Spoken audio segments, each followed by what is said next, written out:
Oftentimes we can go back to the Lord and ask again and again and again for more clarity, more words, more confirmations from Him. And the truth is we need to steward the word we've already been given. We need to steward the direction we've already been given.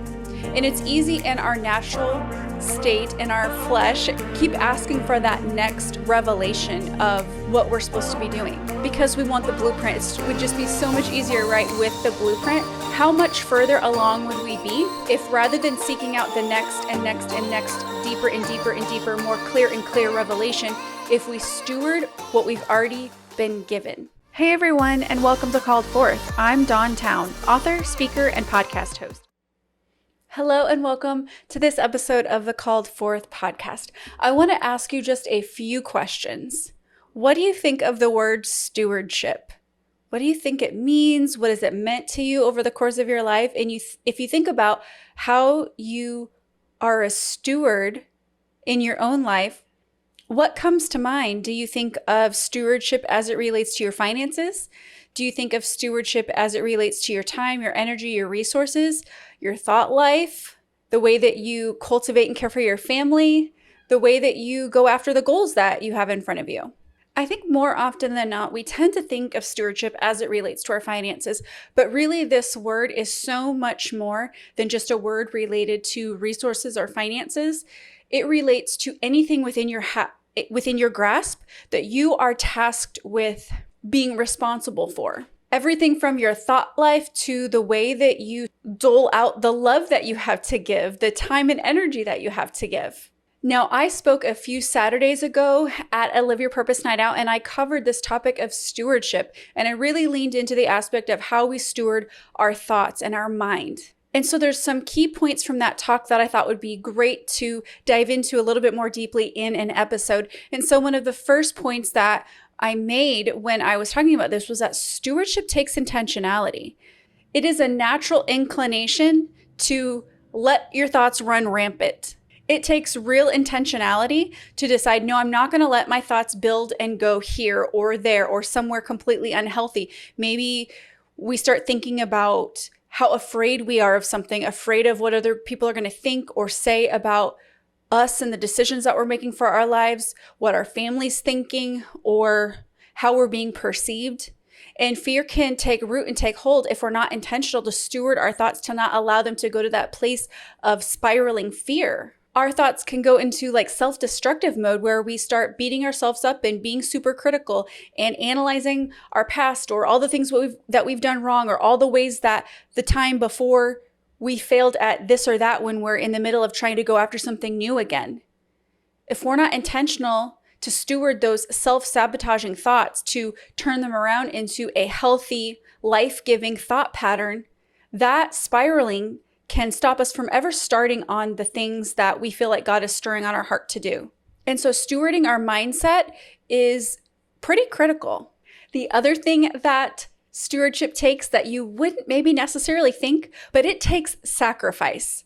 And what I mean by that is because it is so natural for us to spiral and go down a negative path in our mindset, we have to die to our flesh, which if you're familiar with scripture, there's scriptures that talk about dying to our flesh. And so if you haven't heard scriptures related to this might sound funky, but the bottom line is we sacrifice in the sense of choosing the harder path, not choosing the path that our flesh naturally wants to go down, because it's easy to be negative. It's certainly easy to do that. It is harder to halt and stop the thought train and decide, no, I'm not going to go there. I'm going to die to my flesh right now, and I'm going to choose a positive mindset, or I'm going to choose a life-giving mindset.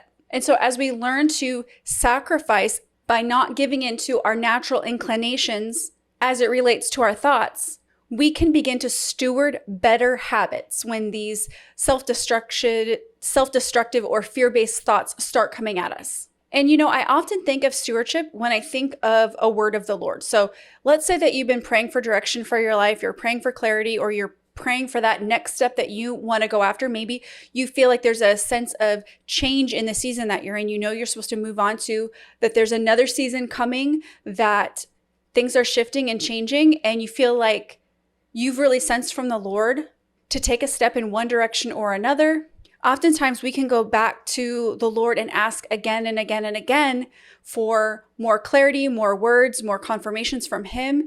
And the truth is, we need to steward the word we've already been given. We need to steward the direction we've already been given. And it's easy in our natural state, in our flesh, in our natural inclination to keep asking for that next revelation of what we're supposed to be doing because we want the blueprint. It would just be so much easier, right, with the blueprint, but we often don't get that. And how much further along would we be if rather than seeking out the next and next and next, deeper and deeper and deeper, more clear and clear revelation, if we steward what we've already been given, which again is not necessarily an easy task. So I'm not laying down things that I think are always simple and easy to do. Because again, this takes intentionality. It takes resisting the urge to beg and plead for more rather than behold what you already carry and have. And I shared a story at this ladies' night out related to one time where I spiraled so bad back when my husband and I were in the earlier days of our marriage. He was in the Navy at the time. He was gone for 6-month deployments. He was gone one particular time where he had called me and we were having a conversation, and all of a sudden he says to me, "I've got to go. The cops are coming." Hangs up the phone. And I freaked out. I didn't know what to make of it. My mind started spiraling. I'm like, what in the world is he doing? He's running from the cops. Like, why is he getting himself in this crazy mess? He's overseas. Like, what is going on? I had no idea. So I called my pastor and I told him what happened, and he prayed with me, and we got off the phone. And I don't know if it was 2 days later, 4 days later, 2 weeks later, but I know it was not within an hour, and it was not even within a 24-hour period. He finally calls me back. He starts talking to me as if everything's normal. And I start with, okay, what happened? What is going on? And he was confused. He didn't know what I was talking about. And I said, you got off the phone on our last call and you said, "I've got to go. The cops are coming," and you hung up the phone and I haven't heard from you since. And he's like, "No, I wasn't allowed to be on the phone. I said, the Cobb is coming. The Cobb is the chief of the boat. I would be in trouble if I was on the phone at that time." And okay, so that totally cleared it up in that instance.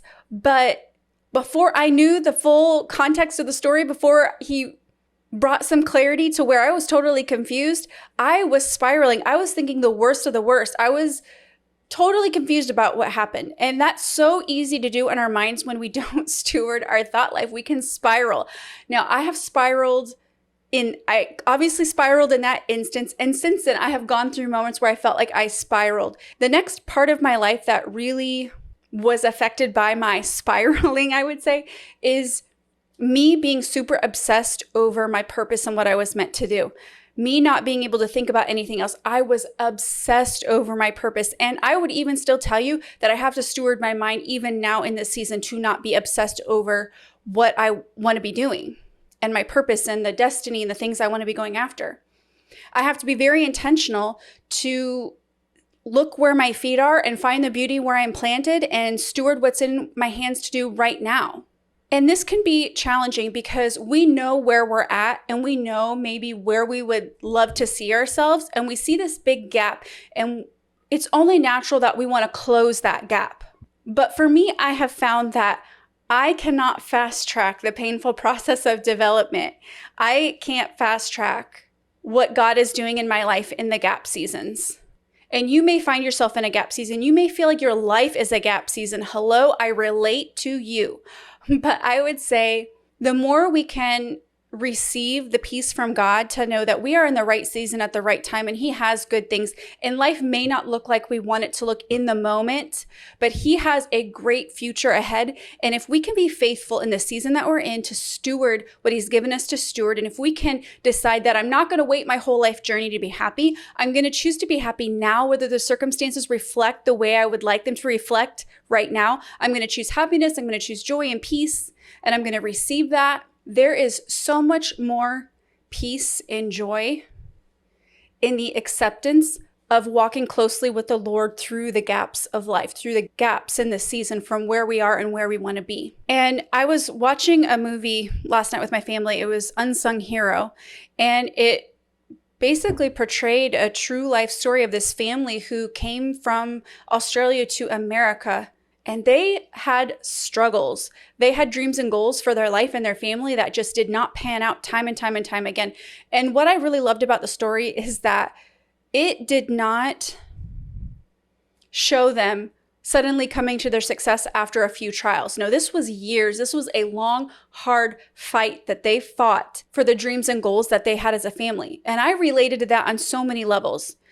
I think sometimes in media and in movies, there is this very real objective that you have to do in an hour and a half movie. You have to showcase a story that has a beginning, a middle, a climax, a resolution, an ending. And so it can be challenging to really show the depth of the story or the timeline in movies. But I loved that this movie did not just gloss over, oh, they had a few struggles and then they got the record deal at the end that they wanted. Because I often feel like that mirrors real life. More often than not, it is a longer struggle than we care for it to be. It is a harder struggle than we wish that it would be. And where I feel like the enemy really trips us up is feeling like it's been way too long. You deserve for it to happen sooner than it does. And it's not fair that it's taking so long for you. He can beat you down and get you so stuck in your current set of circumstances that you just start to lose hope and you just feel discouragement and despair and defeat like a dark cloud over you. And you have evidence to back up your fears because it's been a while. It's been a struggle. You often have more evidence of the failures and the discouragement and the defeat than you ever do sometimes of the miracles or the breakthrough moments. But man, when those breakthrough moments come, if you hold on to them closely, they can deeply sustain you. Especially what I would call principled truths, where you are better on the other side of the struggle than you ever would have been had it never happened. And you pull something so ingrained in you from the struggle that it sustains you and it becomes part of your life message. I'm sure you can think of times in your life where you've gone through something completely life-changing and life-altering. Maybe something horrific, traumatic, maybe just an event in your life that deeply impacted you and just moved you in such a way that you'll never forget that moment. You have memories from it. You maybe even remember the smells of the moment, the visuals of the moment, like all of the senses. You just have a strong remembering. Maybe you remember what you were wearing when it happened, what other people were wearing, who was in the room, like all of it. And you pull something from that experience. Now, a lot of times, of course, we can pull traumatic things. We can pull lies from the enemy or misaligned belief systems that don't serve us. There's a lot of negative things certainly we can pull from the dramatic things of life that we walk through.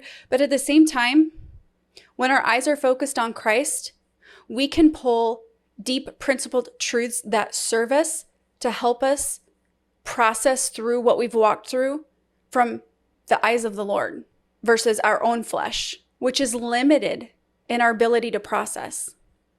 I think when we process through the Lord, He calls us higher. For only processing things from our human perspective, we are limited to our human perspective. But if we can process things with God, He can bring such a perspective in that allows us to experience healing, redemption, and even just an empowered way to not allow what we've walked through to hold us back, but rather allow it to be a qualifier for why we are qualified to go after the things that He's stirring on our heart to do, not a disqualifier. The enemy loves to bring up stories and things from our lives that make us feel like we're unqualified for XYZ, the things we want to go after. But the Lord calls us higher. And when we process with Him, we just have a whole new perspective. We think about things in such a whole new way. So I want to encourage you as I end this episode of the Called Forth podcast to really think about stewardship and how you're stewarding your mindset, how you're stewarding your heart, how you are stewarding your emotions, and even stewarding the way that you're processing through the things that you've walked through. Does it still serve you the way you're processing it now? Does it empower you to help you move forward? How are you stewarding the love that you have to give to others? How are you stewarding your time, your effort, your energy, your focus, like all of it? Stewardship can be a powerful component in our life, and the scriptures talk about stewardship. Whether the parable is specifically about stewardship or the outcome of stewardship, you can find scriptures all throughout the Bible that talk about stewardship. So I hope this episode was valuable and insightful for you, and I'm looking forward to connecting with you next week.